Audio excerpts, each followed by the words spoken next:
Hello! Ah! I'm the one with cancer. Just to let you Oh, here we go. So I wanted to make a cancer video because I thought it'd be good to share my experiences. So let's get on with it. So, I have a question for you. Mm-hmm. How did you first discover that you had cancer? So I had like a long-term cough for about like 2 months, and it wasn't getting any better.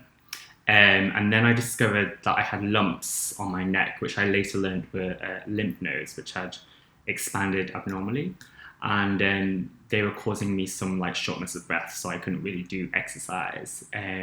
So then I went to the doctor, and the doctor sent me to hospital, and then various things happened, and then they basically were like, you have cancer. So, this is a bit of a silly question, Mm-hmm. but what is it like, or what does it feel like to have cancer? I think for the first few days, I don't think I told anyone this, I was crying myself to sleep, which was quite sad. But then I decided pretty early on after the few days that, look, I'm just going to go with the flow. There's nothing I can do with it. The doctors are really good. And I'll just see how it goes. That's how... Now I'm fine with it. Now I just treat it as cancer being a really long holiday, and I've had so much support from you, from my family, from my friends, so it's been really good so far. That's time I'm gonna go like okay. Are you crying? Just a little bit. It just like brings everything back. Like I just remember, and this is like something I wanted to ask you as well. Like how did you tell? Like going off of that, like how did you tell your friends? Well, I think because I told Tom with two of my other friends, and the same way that I told you guys how I told other people, I just put it in a really like, so this is what's happening, and this is that story. I didn't like cry out with you guys. No, you didn't. I didn't set the scene of depression, which I think quite a lot of people do when they have cancer. I was just like, look, I have this. I'm not dying at the moment. I feel fine. Because, like, I think you have to set the tone because you're the one that has it. Through all of this, how have you managed, or how do you manage to still stay so positive? So, a few years ago, my mum also had cancer. And learning from that, I was like, look, like, I don't want to be in that depressed state. I'm just going to turn it around and be positive. And that's when I decided, like, alone in the hospital room, like, I'm going to be positive about it. I'm going to put a brave face on. This is how it's going to go down. And everyone, if you like give positivity out, you're going to get positivity back. I remember you telling me that you had to do blood thinning injections every day. Yeah. I couldn't even imagine what that was like. How did you do that every day? It was hard. I'm not going to lie, injecting yourself every day in the stomach, it was pretty tough. It was in the stomach? It was in the stomach, yeah. Okay. It has to be between my belly button and my groin. Okay.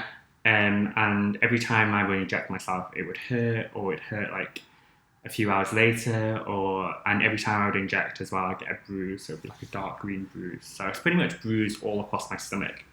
What should someone take into the hospital? Like someone who is obviously probably watching this might not know what to take into hospital for an extended period of time. Yeah, so during my times in the hospital, I had chemotherapy. And usually when you stay over at a hospital, you kind of bring an overnight bag as you would when you stay in a hotel or go on holiday. Or sleep at a friend's house. Yeah, exactly. So you bring all the bath stuff and clothes. What I didn't know you should bring is what I didn't think about until like after I stayed there. It was like bottled water. So you would think like, oh yeah, tap water is fine to drink, and the nurses give you tap water, but it actually tastes disgusting. I've never known tap water to taste so bad. And in fact, after like befriending all the nurses, one of them was like, yeah, I don't drink the tap water in hospital either. I'm not going to name the nurse who told me that, but literally it's disgusting. The other thing I would say is take loads of mints and chewing gum, because if you're in hospital, you're very likely to be puking a lot. And I puked maybe 3 or 4 times per day. Oh my god. And when you puke, you still have the stats. If anyone knows that puking, you know that you have that puking sensation or taste or you can smell. It's like when you're hungover. Yeah, and it's just this. Look at this alcoholic, you know. Oh my god, no, but like absolutely. I mean, everyone's had that taste. Yeah, I would say take air freshener. Oh my god, okay. Spray. Yeah. I had a private room all the times I stayed in hospital. It was really, really good. But I needed air freshener because one time I just puked up all over the walls and the floor, and it just smelled. But the nurses was really chilled about it because she was like, "Don't worry, this is known as pukey ward anyway, so it's cool." What kind of age range were people there who were patients? Like, were you one of the youngest people there? Yes. Quite interesting. So I'm 28 years old. So so young. You're younger though. I know. You're 27. The baby. So yeah, I think there were a few people around my age, but I was considered one of the young patients because I think there was a lot of people older. There were a lot of people in the 50s, whereas I was in 28. Yeah. And I think germ cell cancer is commonly known, I was told, through guys. So a lot of guys were there, and there weren't that many females in the ward, from what I was told. When we were talking a few months ago, even a few weeks ago, I remember you saying that you had a lot of tests that you had to complete every week or every time essentially you visited. Yeah. Do you have any? I'm curious to know if you had any ones that were memorable. But the two most memorable tests I had, one was in the beginning where I think the doctors gave me a huge container and they were like, "We need you to piss in this for 24 hours." I was like, "What?" And he's like, "Yeah, you just be in your room and just piss whenever you need a toilet." I was like, "Okay." And then I was like, it was just pretty disgusting you're in a hospital room and you're just pissing in a bottle, hoping that nobody will come in because we didn't have locks on the door because it's a hospital, right?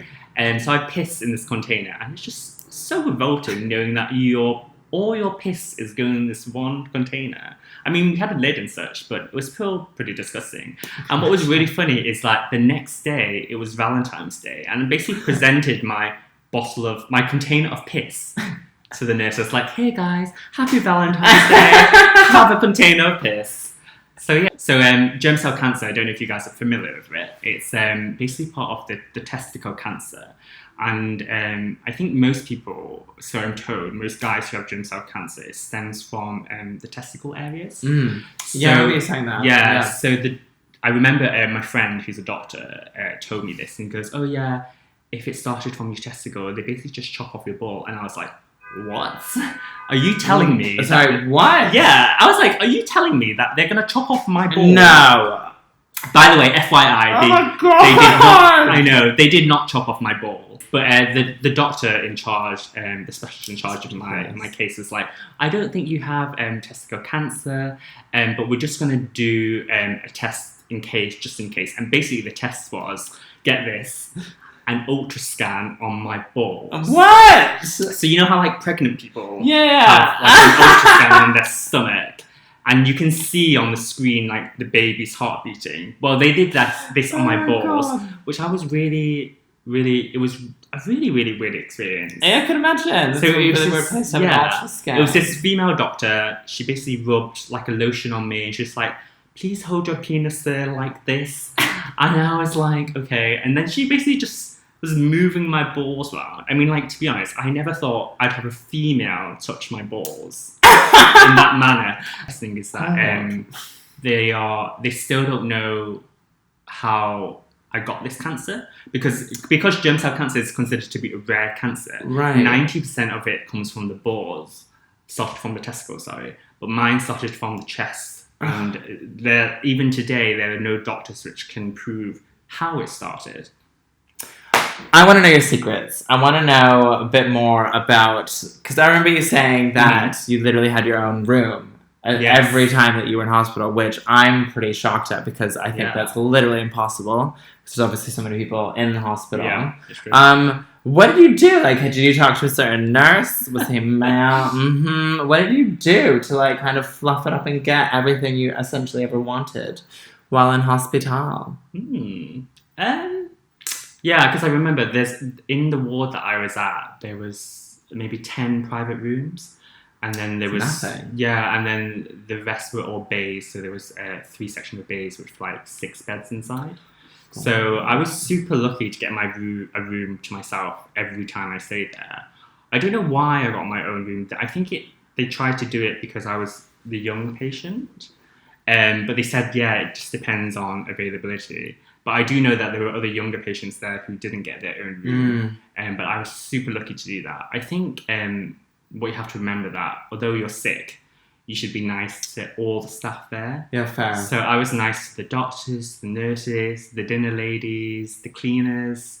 I think like everyone's trying to do a really good job to make you feel upbeat and trying to take care of you. And I know it's their job and such and that they have to do it, but they don't have to be at that ward or at that certain time. And going back a bit, I remember you saying you went through about 4 rounds of chemo. Yeah, 4 cycles. 4 cycles, sorry. So what was that like? Like, what was the overall experience of going through chemo? I mean, what were the side effects like?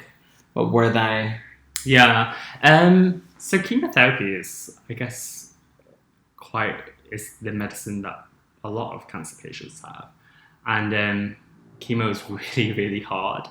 Like, I think in the beginning, because I wasn't used to it, for example, I had baby chemo to start off, I was completely fine. And then as the cycles went further and further, it got worse and worse. I guess like the one thing that people say about chemotherapy is that you're so tired. And it's not the same tiredness of like when you go to gym or when you've had like lack of sleep. It's a draining tired which affects your whole body. And it's where you can't physically move without having... It's like every step you take, even when you... I don't know, take a glass of water or get your phone. Every step feels like such hard work because your whole body is drained because the chemotherapy is going through your whole body, killing all the cancer cells. Yeah. You're physically drained. So the one thing that people experience of chemotherapy is tiredness, and you're just tired all the time. I think the worst pain I had was, which I was not expecting, was that I had pain in my gum of my mouth, and then this pain was radiating through all my teeth. So it kind of felt like I was having toothache on every single one of my teeth, and it was really bad. It was so bad that I couldn't eat as well.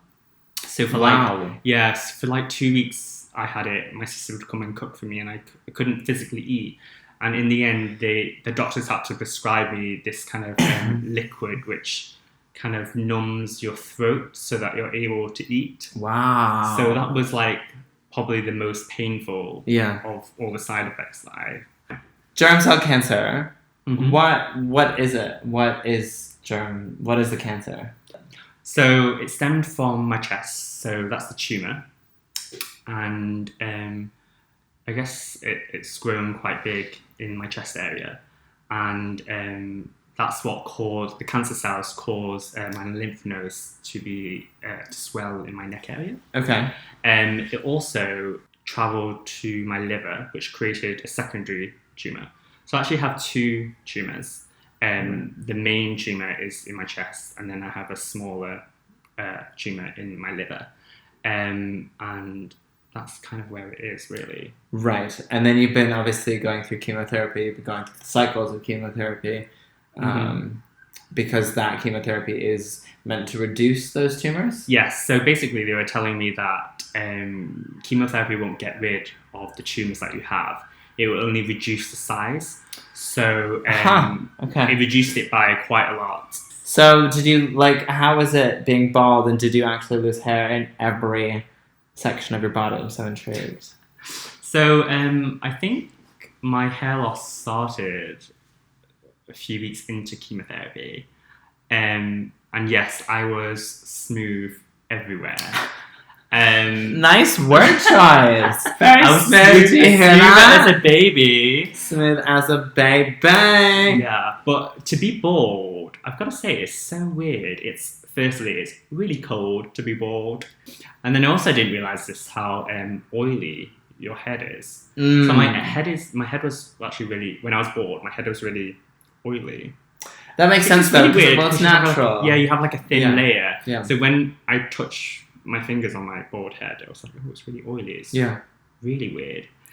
And then after a few months, I just kind of got used to being bald, and I was like, you know what? I'm going to be bald. I don't care. Whatever. People can just deal with it.